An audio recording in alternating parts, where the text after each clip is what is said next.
What do you see the reason someone can become wrong hires? More than 50% of the chance, Yeah. a lot of motivation in us comes from within, that is out from the job itself. That's true. And if that internal motivation doesn't align with your company's biggest value, then it clashes, and it could then be the wrong hire.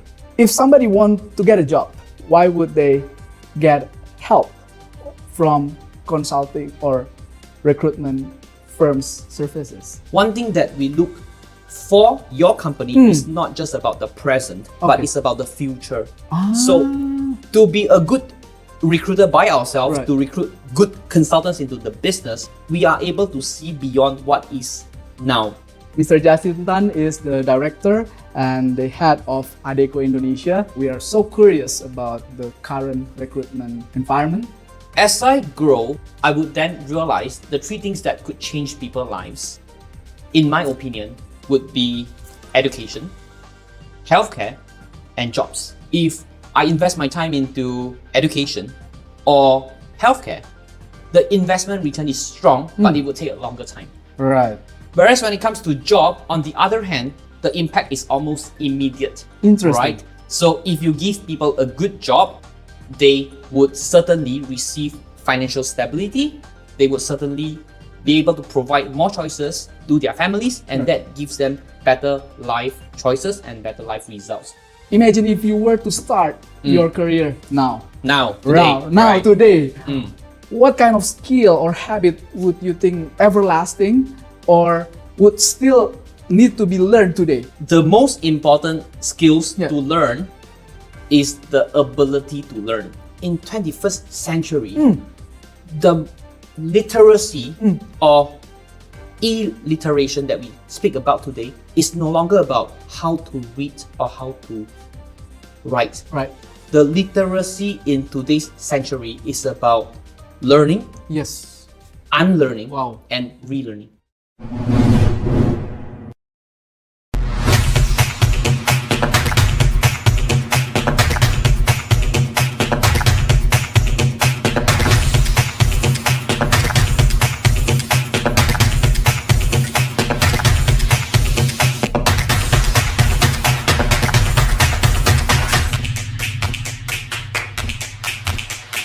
Hi everyone, good evening. Thank you for joining Hive Intelligence YouTube channel. Still with me, Romora Edward Sitorus, and today we are going to talk about recruitment and talent management. Today we are very lucky to be here with Mr. Justin Tan. How are you, Mr. Justin Tan? I am all good. You are Nice okay. meeting you. Nice meeting you. Yep. Mr. Justin Tan is the director and the head of Adecco Indonesia, and we are currently at his office, and we are so lucky to be given these opportunities. I know you are very busy, but we are so lucky to have you with us. We are so curious about the current recruitment environment, and we would like to ask you more.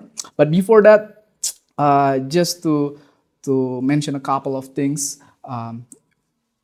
Recently, we know that Indonesia is trying to recruit many foreign nationals. Yeah. For example, just yesterday, Mr. Prabowo, our president, said that the state-owned enterprise may now recruit foreigners as their CEO. Right? It's a breakthrough for Indeed, Indonesia, yeah. right? And I think it's a good way ahead. So we are interested on learning how Indonesian companies can nurture Indonesian CEO, but also spot and attract foreign world-class talent. Yeah. And before that, I would like to mention some of your incredible achievements so far. You've been in Adecco for a decade. Yep. Yes. That is true. Yeah. And under your leadership, you start Adecco Indonesia since October 2024. Yeah. And in Q2 2025, you have reached like 100% growth, as well launching 100,000 digital engagement Yeah. and hosting 1,000 client meetings. It's amazing with such a short span Yeah. of time. You are a graduate at NTU, Yeah. and you've been bring this regional expertise from your days in Singapore Right. and across Southeast Asia, especially in the area of restructuring, innovation, and talent development. Yep. Positioning Adecco as a trusted partner for organizations seeking to build world-class talents. So, Mr. Justin, I would like to hear about your story. Right. Could you share a little bit about your career journey and how you come to join and lead recruitment firm? I understand. So first of all, the pleasure is mine. Thank you for inviting me to be in your podcast. It is our Adecco fortune to be here today. Right. So this is an interesting question which most people would ask me, especially after they read about my background of what I studied. Right. Right. So the career intention Yeah. is by choice. Right. So somewhere some 25 years ago, I was a studious bookworm, a classic bookworm Right. in an emerging country, which is Malaysia. So as I grow, Yes. I would then realize the three things that could change people's lives, Yeah. in my opinion, would be education, Right. healthcare, and jobs. Wow. So speaking about investment, Yeah. if I invest my time into education or healthcare, Yeah. the investment return is strong, but it will take a longer time. Right. Whereas when it comes to job, on the other hand, the impact is almost immediate. Interesting. Right? So if you give people a good job, they would certainly receive financial stability. Yeah. They would certainly be able to provide more choices to their families, and that gives them better life choices and better life results. So with that, I decided in 2015 Right. to choose a career path in consulting people's career. Oh, Right. 2015. Yep, that was about a decade ago. Right. And with my scientific background, I think it is a blessing because it helps me to put systems into my work. What did you study? I was studying chemical engineering and I was specializing in active pharmaceutical ingredients. Oh, very different from. It's very different. Yeah. But it doesn't go away or stay away from the three purposes that I spoke in life, That's which right. is the education, Healthcare. the healthcare, and work. So when I move into a human position, a human career, I then put a lot of process into my daily work. I put a lot of results-based KPIs to the outcome that we do. And eventually, I was able to put scientific methodology into a human work that I deliver every single day. And up till today, I would say that my recruitment people, my recruitment business works like a well-oiled engine or machine. Wow. So generally, you put science into people. Yeah, Right. And you that's what- learned that from your chemical engineering days. I would say that You is bring that in me. process, yeah? That is correct. Very interesting. Yeah. Yeah. Wow. Yeah. By the way, my wife is from chemical engineering Wow. degree as well. Right, And okay. now she is doing digital marketing. Oh wow. Okay, so she's also putting science Science. into the marketing side. Right. Yep, that's cool. Interesting. Right. So you've been rising so fast in 10 years. You have been leading Indonesia Adecco team, right? Right. It's a very quick career track. What lessons have you learned during your decade of career, and maybe something surprising, but actually that lesson is very important? Right, understand. Yeah. This is also a super good question. In the past 10 years, I was also fortunate enough to have learned many lessons from both successes and failures. So let me rewind back to the time in 2017. Right. It's not a story of mine, but a story of my new hire. If you have heard my story well, I started my career in Singapore, Right. starting in a technical desk, which is helping technical candidates to look for technical jobs. In 2017, Yeah. with my desk performance, I was supposed to hire a new consultant into my company. Right. Right. So at that point of time, we were looking through different resumes, right? Okay. And there was this resume that caught my attention. Not because the resume was great. It was because this person, a girl, let me call her Jenny. So Jenny was rejected by our company's interview 7 times. But I still saw her resume in the box. Right. And that creates a curiosity in me.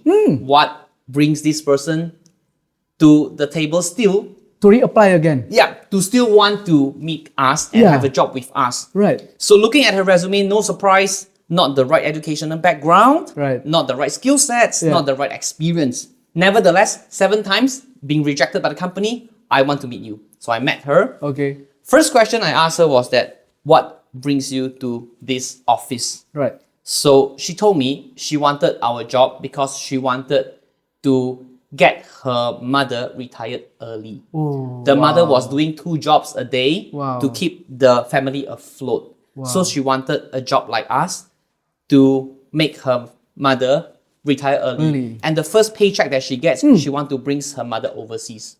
Great. Good answers. And then I asked, then why us? Yes. So happened that during her time when she was studying and living as a youngster, our organization was helping her to find part-time jobs and odd jobs. So she found that this is a meaningful job and she wanted to contribute back to this society by doing this job. Okay. Right. Right. So at that point of time, it hits me. Yeah. Because you know for a fact that this person doesn't just come to work for a job, but she has a purpose to deliver. Right. So I got her in. No surprise, 9 years later, she has become one of the most successful APAC directors that we have in our region. Wow. Yeah. That's amazing story. Yeah, I believe people could find her name from LinkedIn, which I will provide the link later if you need to. Right. And the lesson that I learned here was simply terrific. Right. Maybe 3 things I got away from this. I talk about this story so much that I could actually remember what I learned from this. Yes. First is about internal motivation Okay. over qualification.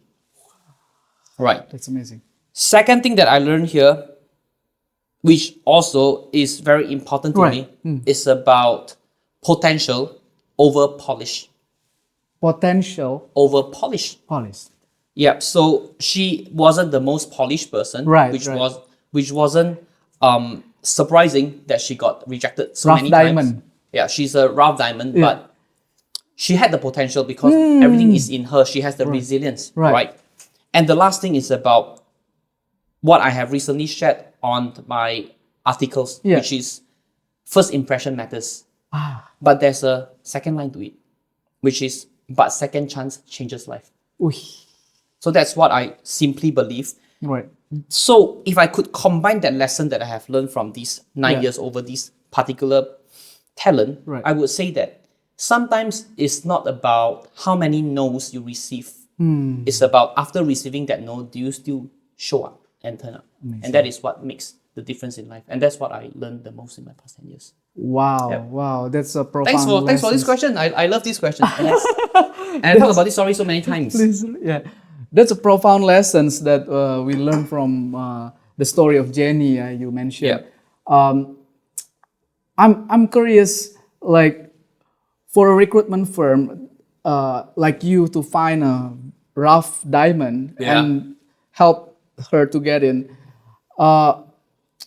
There must be some way that you can spot talent, right? Like that other people might not see, or even some companies cannot see. So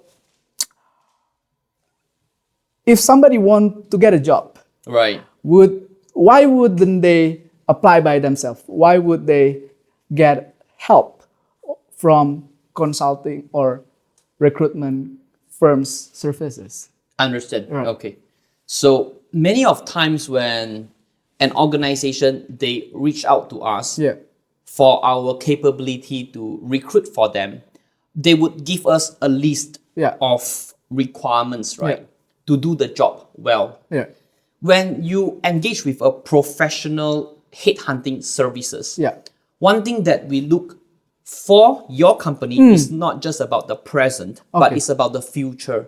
So to be a good recruiter by ourselves, to recruit good consultants into the business, we are able to see beyond what is now. Yes. And this now doesn't just come from our assumption, but it is based on all the market interactions that we do on daily basis to know what is required today and what would bring a company far ahead in the future. Because in our job, we would be able to see all the past 10 years trends of each and every competitors in your industry. And as people said, the further you can look into the past, the further you can look into the future. So we would be able to advise to our clients, aside from the list that you are looking for, be it reasonable or unreasonable, what are the true talents that would fit for your organization? Because whatever and whoever fits for whichever company may not fit for yours. And that's the true value of us. Then secondarily, like what I have said earlier, when we are helping organization to look for people, apart from the list, we need to be able to find out the internal motivation of someone. How do you get that? Like from conversation? It is from conversations. It is from conversation, right?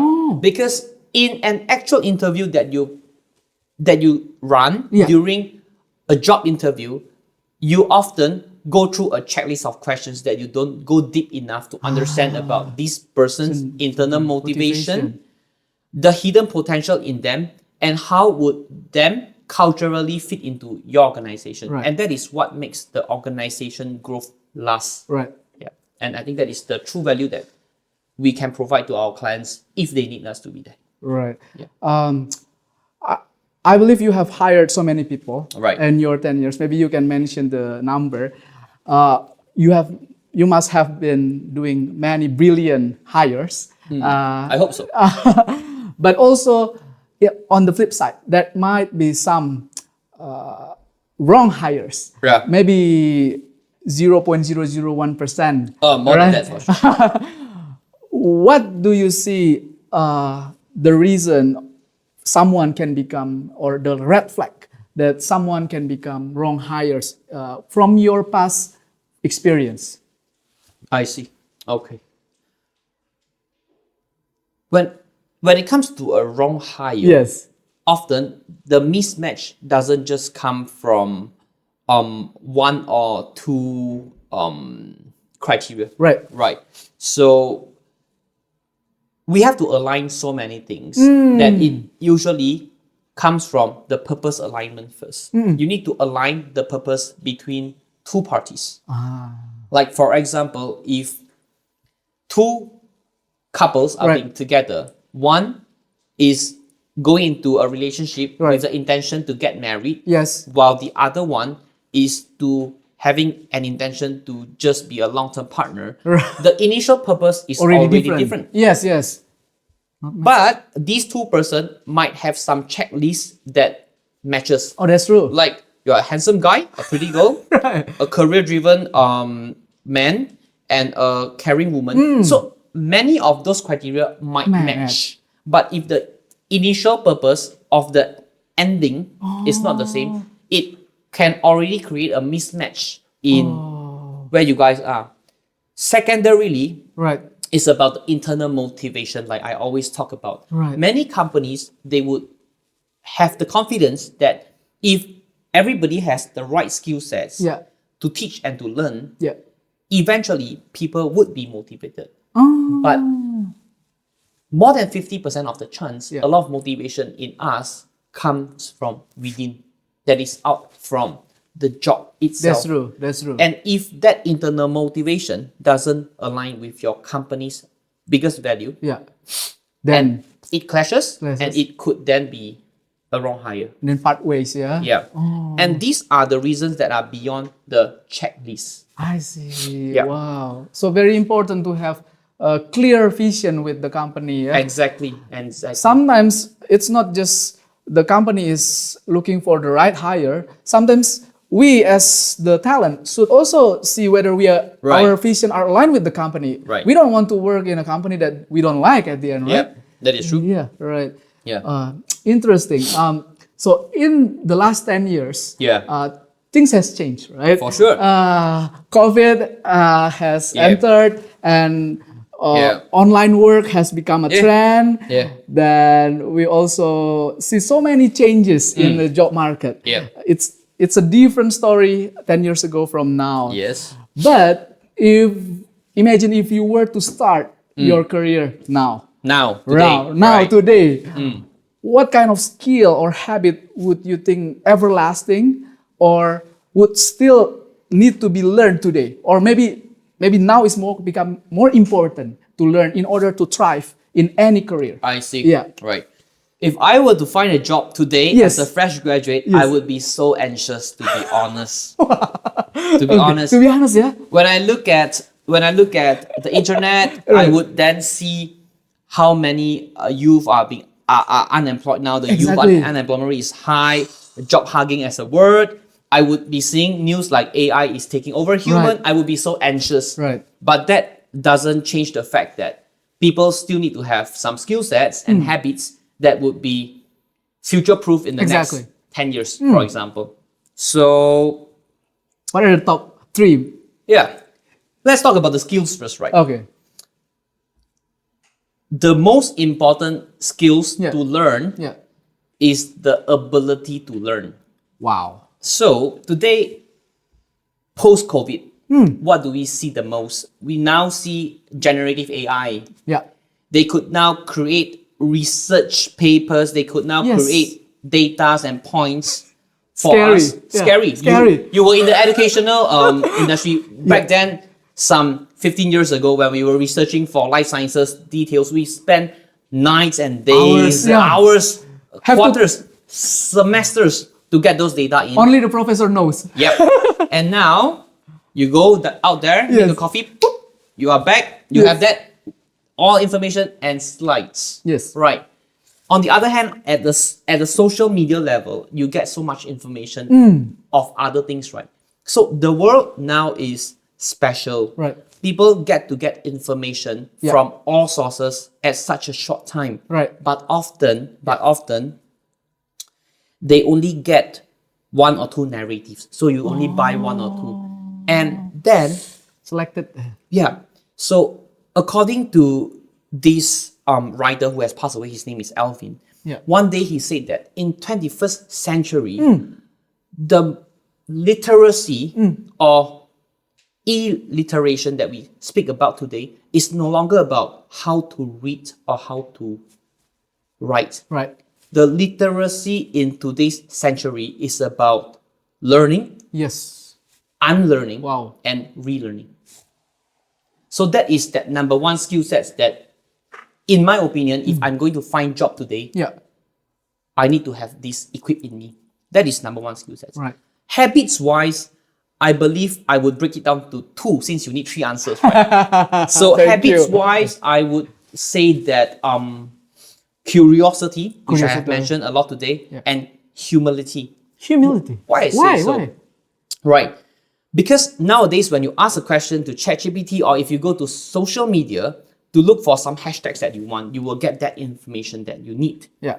But do you have the curiosity to find out the root cause of this trend, the root cause of this statement? Right. Many of times people take the conclusion and the summary as an answer without understanding the root cause. And I think the curiosity is what makes you find out the root cause of every single problem. So as a young employee, you could find the solution.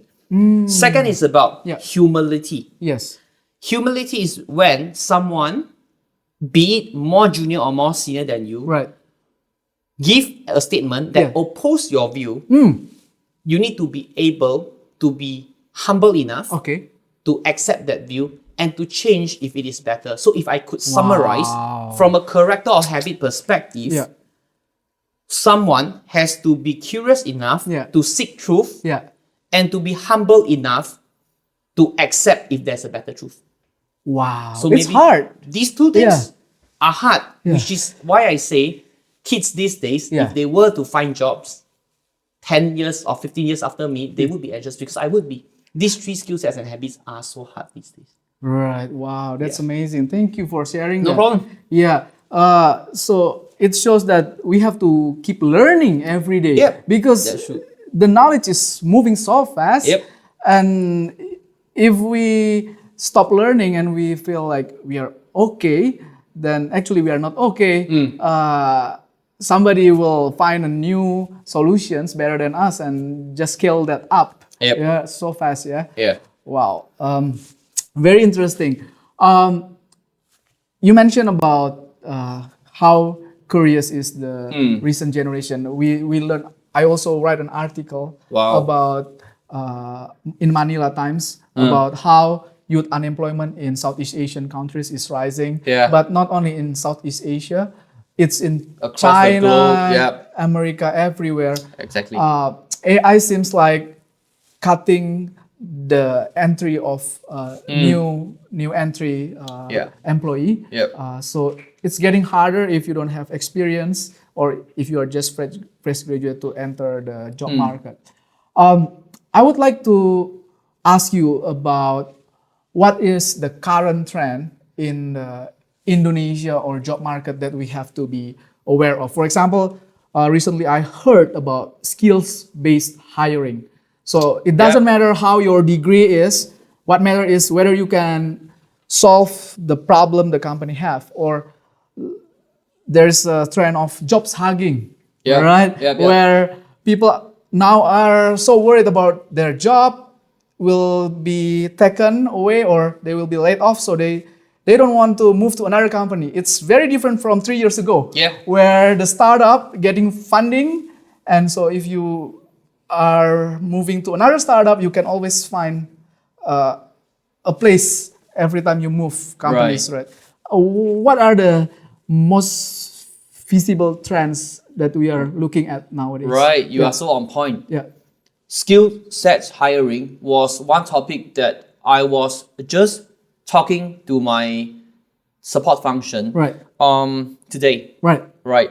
So one of the things that you have highlighted in our career journey is that we managed to get 100,000 digital engagements last quarter. Right. And one interesting fact is that Adecco, in fact, we are the most followed recruitment company in the world. So on LinkedIn, we have 9.2 million followers. Wow. How do you do that? That's the thing. So when we were looking for marketers, for example, the classic qualification of marketers had a checklist of skill sets of 1 to 10. Right? But in order for you to boost your digital footprint in the world today, does the school teach you enough? No. Maybe not. Yeah. Some of the best talents in the world, they are KOLs, they are influencers, right?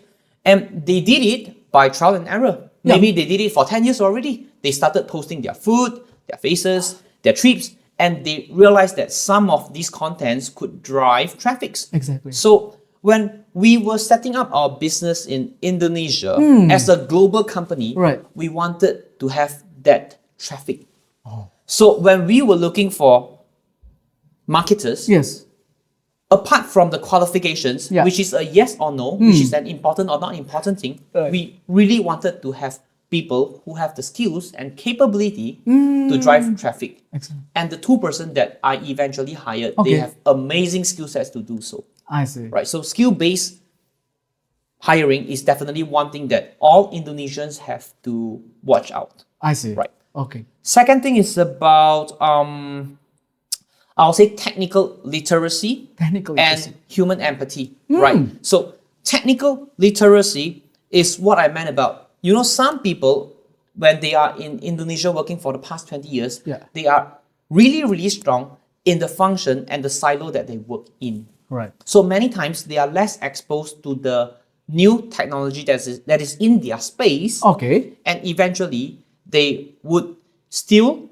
fall back to what they are used to doing without capturing that new technical literacy that they need to know. So going back to the conversation of learning, unlearning, and relearning is something that Indonesia as a culture or society should start to also adopt, because this is what is happening across the globe. Right. Be forward looking, Before we are looking. And of course, with this human literacy, Right. you also need to continue to have that human empathy, because as the world is moving more and more digital and robotics, Yes. you tend to become a colder place. Wow. Being able to keep that warmth in you as the biggest strength of Indonesian society would help us to not just thrive in the global trend, but I think we will be doing better than the rest of the world. Okay. Right. Next question. Right. Yeah. So Indonesia, Yeah. we want to achieve Indonesia Golden 2045, where we become a high income country. Yes. And to achieve that, we need great talents to lead companies, to lead the administration. And I believe, personally, we need a lot of local talent. Yeah, for but we also need competition from foreign talents, because if you see US, if you see Hong Kong, how they attract global talents, it's important to create a new energy to the sectors. And they become the best in finance, the best in technology. Now, Indonesia as a country, how can we attract global talents to come to Indonesia? What kind of perks or incentive could we offer? Or it's not incentive, so what? Right. So when it comes to attracting global talents to Indonesia, I think we face a very strong competition in our APAC region. Because it is not just us who wanted more global talents. You see, Singapore has already attracted many global talents. We have other emerging countries like Vietnam, like Thailand, like Malaysia. They're also doing their best to attract the global talents. So where do we stand? That is the important thing, right? If we look at Singapore today, they are winning by the structure and the speed. Right? So we are taking away the currency as an example, but the structure and speed is truly amazing to attract many of the global investors and global workers, employees, and talents. Structure and speed. When you look at Vietnam, if you have been to Vietnam before, I believe Vietnam people come with strong grit. They are very gritty. They are very resilient. They show up every day and they do the work every day to deliver results. So where does Indonesia stand?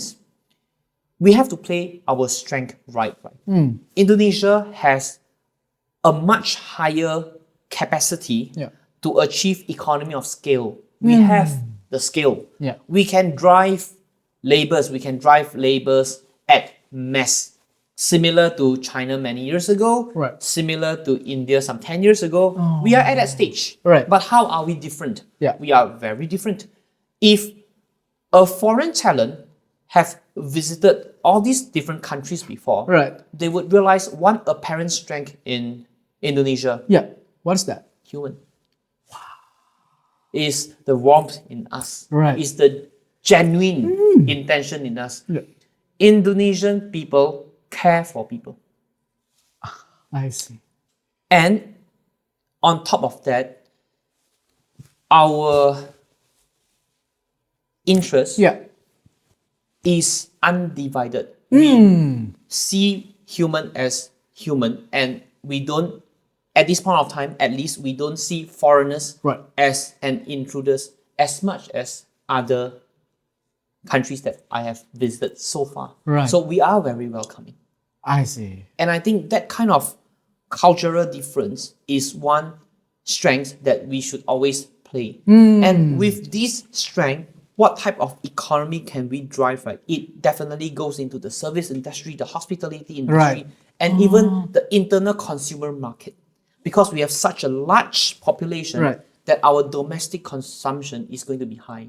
So how would us be better than the rest of the countries around us is that we have to then build a strong career pathway for these foreign talent. Would this foreign talent eventually get a job in the position that they could lead, they could influence, that they could see a future in them, in this country? That's what we got to do.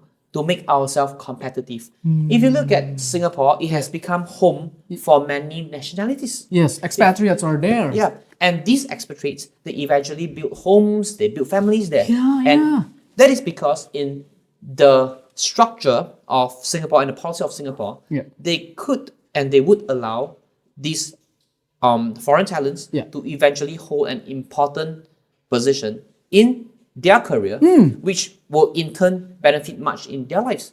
So if Indonesia could maintain our scalability, our humanity, and at the same time create a clear career path for whoever who wants to join this large, warm community, then I believe talents would only drive a country to grow. And if a country has a good place for talent to stay, we will grow much faster than the rest of the neighboring countries and stay as competitive.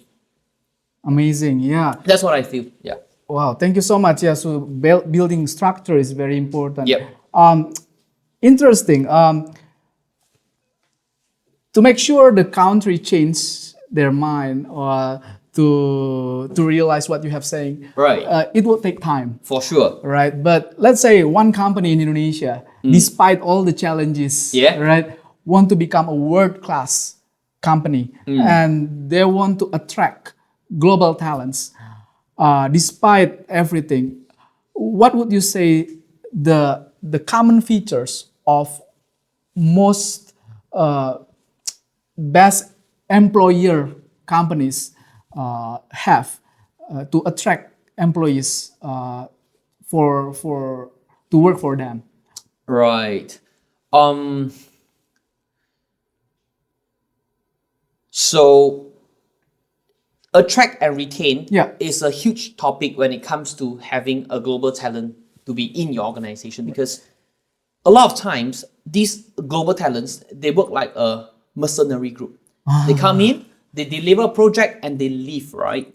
So there comes a conversation about what brings people here and what makes people stay. In the marketing that we talk about, I just discussed with my marketing members about what are the 4 P's in marketing. You have the product, you have the price, you have the place, you have the promotion, right? Right. So there comes attraction and retention. We have also created our 4P. The first, let's be very honest, okay, the hygiene factor, pay. Hey. So pay, while it is a taboo to speak, but pay is what keeps your life going. It keeps your electricity on, it keeps your water filled, it keeps your everything in place, right? So everybody has to have the right pay to join first. But beyond joining, we spoke about these global talents. Usually they come and they go. What keeps people stay is the next 3P, which is the people, right? The purpose, and the progress. We mentioned earlier, you asked me what are we lacking today?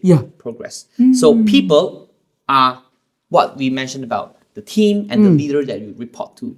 These have to be warm, have to be welcoming, and people would stay, right? Purpose.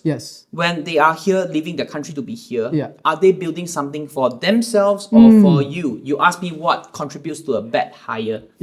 If this person is working for you and for themselves, that is a great purpose. So I think Simon Sinek once say something like, if you are financially invested, then you would look for the return. But if you are emotionally invested, you would then want to contribute. So will you make people emotionally invested in your organization purposefully? That's another thing.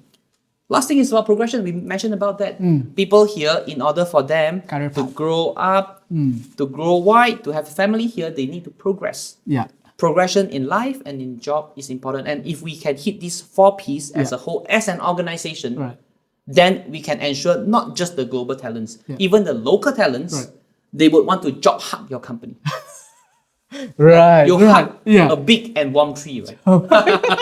So that is what I imagine a good company to be here. And I also believe, because this is a very human-centric society, so to achieve the purpose is not that difficult. I see. Wow, that's amazing. Right. This conversation is very very engaging. I learned a lot from you, from how to recruit, retain people.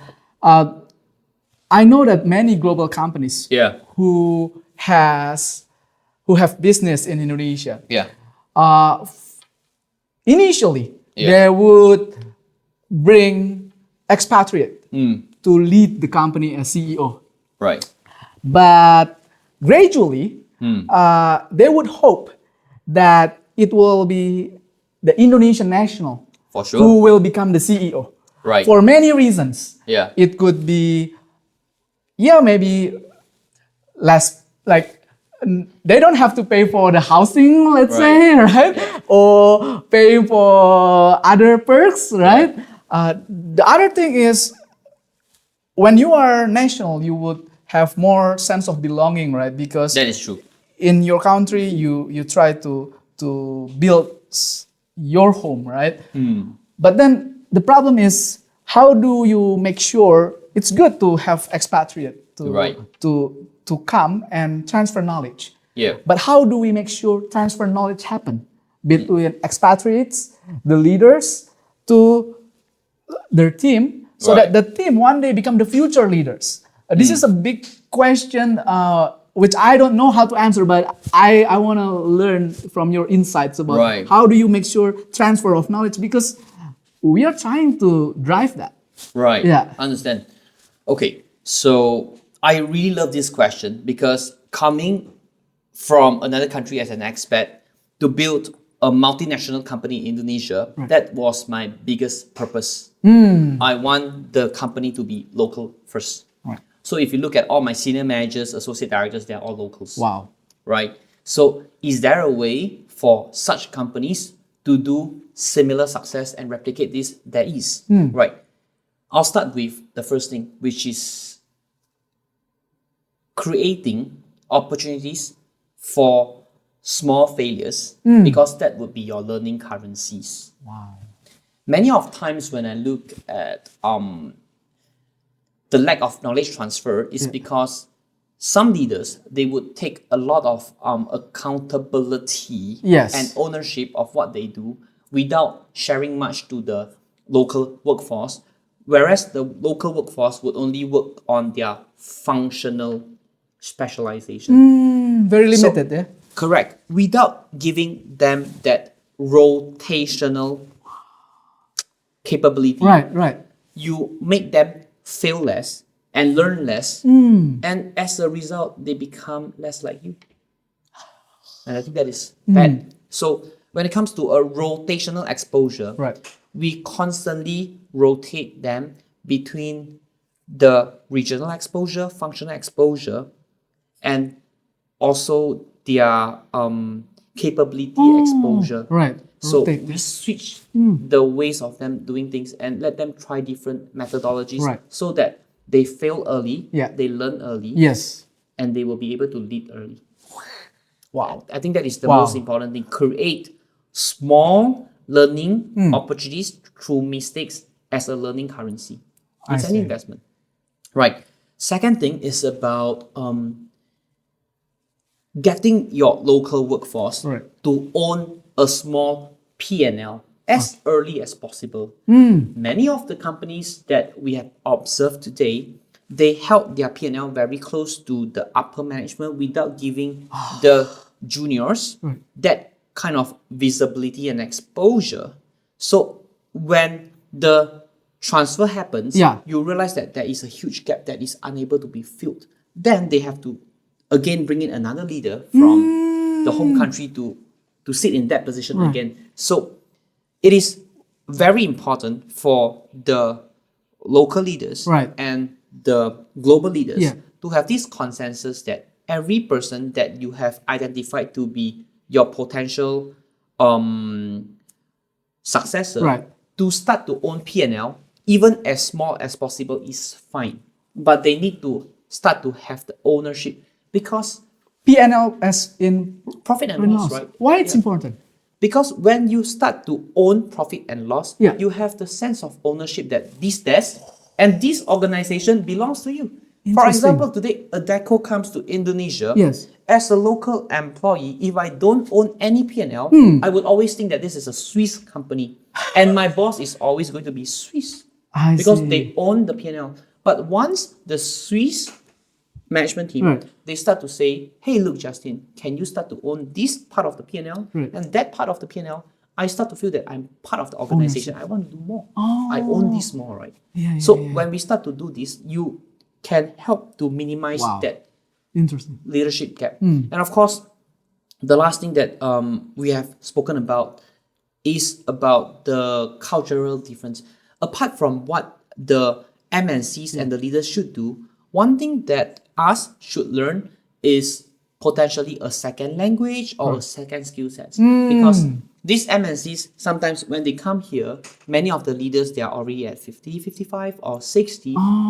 They have already used a certain language for the past many years. And in order for us to learn from them, we need to have a similar language, or at least to understand their culture better. So it is not just the duties of the global companies, but it is also the duty of the local talents to pick up that different skill sets, different cultural understanding, to be more integrated to what the company culture is, and to be there one day. So these are the three things that I could say to make them more future ready. Thank you for sharing this, Justin. It's amazing. Like, I've never understand this before, but now you are opening insights about how global recruitment happened, how the succession. I have three last questions. Please. So, to follow up on your answers about languages. Right. Recently, I saw in LinkedIn where I used to browse for job opportunities. I still do. That there many multinational companies required talent with Mandarin-speaking skills. This is an increasing trend in many ways. Why is it happening? I think this is not just a trend in Indonesia, but it is the trend across the globe. Right. I believe it is not surprising when in the past 20, 30 years, we were told that we have to learn English. Because way back then, and it is still now, US holds the largest, like, the economy in the world, right? So many of the common languages and the common medium that we use during in the past was English, right? So there comes a time when the government in the Southeast Asia, they had a policy of looking east, and at that point of time, we realized many of the youth were encouraged to learn languages like Japanese language. Right. So if you look at the past 10 to 15 years, China has grown so fast, so large. And when a country has grown so fast and so large, the next thing that they do, they either become your customers or they become your investors. Right. So learning a certain language, for example, Chinese or Mandarin, is not just a tool for you to communicate or converse with your business partner. In order for us to understand someone deeper, culturally, language plays a strong part. Because culture and language, they are both intercepted. And language is a byproduct of culture. The moment when you touch on a certain language, it naturally brings you closer to the mind of the culture and the center of the culture. And by doing that, you brings the world closer. Right. And I think it's our advantage. If we could speak Bahasa, and now we speak English, and when in the future we speak Mandarin, we then will be able to connect most country with many of these populations. And that will truly make us more global, not just from a language perspective, but from a cultural perspective. Wow, very important. If we don't learn Chinese nowadays, I think we are losing out on like at least 30% of the global economy. I feel like because you mentioned about the culture, right? Right. Maybe we can use, or we can get used to the technology, but to understand Chinese culture is also very important, Yeah. right? Because we need that in Yeah. order to Yeah.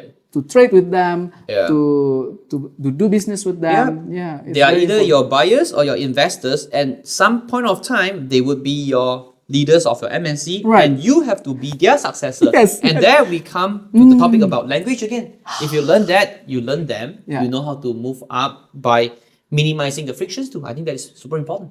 Wow, that's amazing. Right. Thank you, Justin, for Yeah. sharing your valuable insight with us in Hive Intelligence Podcast. Yeah.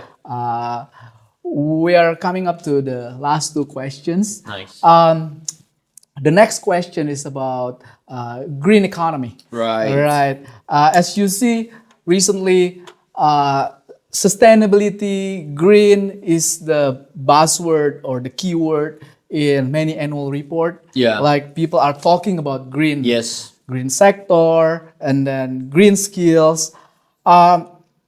But how do we actually describe green skills? Like if there is a vacancies, we want green analysts. How do we, as a person like a young professional, should prepare for a position like this if they want to enter green economy, green sector, green roles? Can you share some of the most important skills they need, and maybe a little bit on what are the growing sector? Is it like renewable energy, or is it more of circular economy? Do you have some insight or statistics on Right. what is the rising one in Indonesia or in the world? Right. Yeah. What a big question today, right?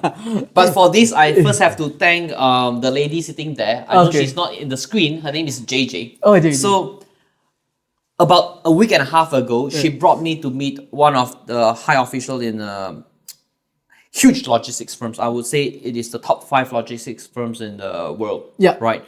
And one major trend that he told us is that in Indonesia, we are not lacking of the resources for green energy, for renewable energies. We are not lacking of that. Right. But we are lacking of the infrastructure to reach there and build there. Think about our roads, think about our rivers, think about our transportation model. Right. So when you ask me about what are the jobs that are growing in demand, the sectors, right? For sure, your renewable energy, Right. your geothermal, your hydro, your Right. solar, these are all the growing sectors. Right. But people often overlook that green logistics or the green infrastructure that brings you to realize that green mission Right. is also an important job. And the person Yeah. that I met was one of the enabler to help the government and different private companies to build things in the green sector with really very difficult terrains. Oh, I think wow. that's amazing. So that is a sector that we are seeing as a growth.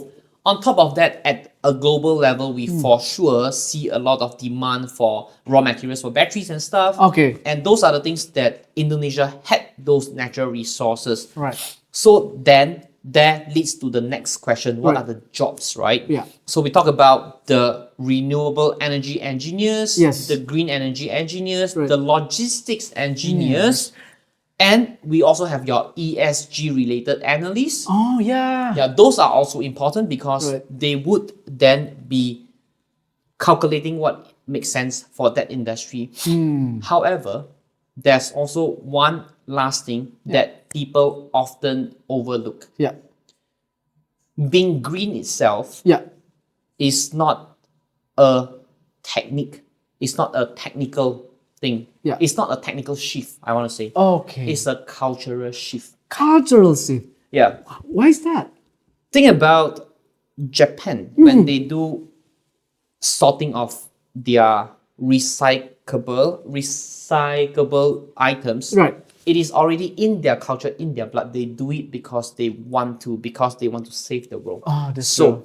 one thing that Indonesia as a country needs the most, apart from all these technical talents, Right. we also need talents who can bring behavioral, cultural Wow. shift. Wow. They have to be the influencers. if you look at the job skills that is most lacking in the world today, the number 3 skills is about influencing. Wow. Which is not wrong. Why we see so many successful podcasters and influencers making more and more money, because influencing is a top skills. So Really? if the world, or if Indonesia is going green, the younger talents need to first have the awareness of wanting to be green and start to shift the behavior of the mass. So influencing this behavioral change is the skill sets you need to have in every company that you join if you were to take up a green role. Wow, That's what I think. Yeah. That's amazing. Yeah. I'm a podcaster in different podcasts. And one of the podcasts is about sustainability. So, nice. Your answer really motivated me to do more of this because culture shift, as you mentioned, is really the part to create this green economy happening. Which is why they say that it is not about green jobs. In the future, is finding green in every job. Right? Finding green in every job. Wow. That's the more important thing in Indonesia. Thank you, Justin. Wow. I'll take notes on that. Yeah. Finding green in every job. Yeah. I'll quote it from you. Yeah, no problem. Right. The last questions. Yeah. Easy one?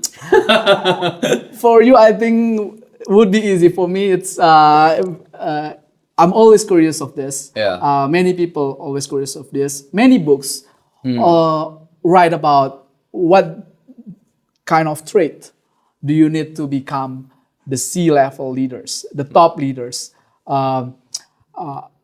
Many people don't understand how hard it is to manage people, right? Like the stress level, but they really want to be there. And I think some of them are really looking for impact. That's why they want to be leader. I myself would say that if you want to be CEO, not because you want to do impact, maybe it will be a hard time for you because only being CEO is already hard if you don't have like something or very good cause.